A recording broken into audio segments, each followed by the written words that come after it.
नमस्कार सगळ्यांना. तर मका आपण रेग्युलर भाजून तो खातोच, तर काहीतरी नवीन त्याच्यापासून रेसिपी तयार करूयात. चला तर मग करूयात. पहिले हे मिक्सरमधून आबडधोबड थोडेसे काढून घ्यायचे. तर हे अशा प्रकारे झाले. तर आता टाकायचं आहे लसूण, मिरची आणि मग याची पेस्ट काढून घ्यायची चांगल्या प्रकारे ठेसून व्यवस्थित. चला तर मग ठेसूयात.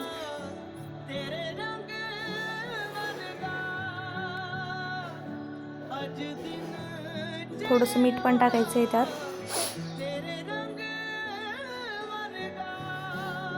मीठ टाकल्यानंतर डबल त्याला ठेसून घेऊयात चांगलं व्यवस्थित.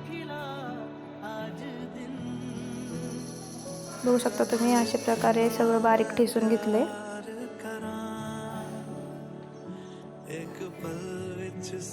त्यानंतर टाकायचा एक कांदा. कांदा झाल्यानंतर कोथिंबीर, तेल टाकले, जिरे मोहरी टाकले. तर त्यात टाकायचा आहे कांदा, तो घ्यायचा आहे परतून व्यवस्थित सगळं. थोडंसं त्याला हलवून व्यवस्थित सगळं मिक्स करून घ्यायचं आहे.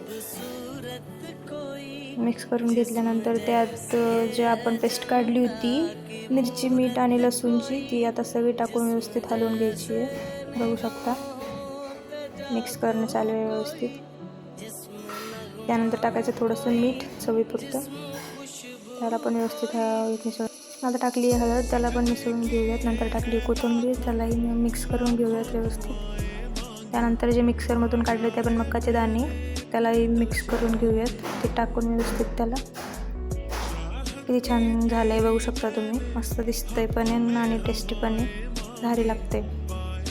चला तर मग कशा प्रकारे आमचं कार्टून बघताय आमची रेसिपी नक्की ट्राय करून बघा.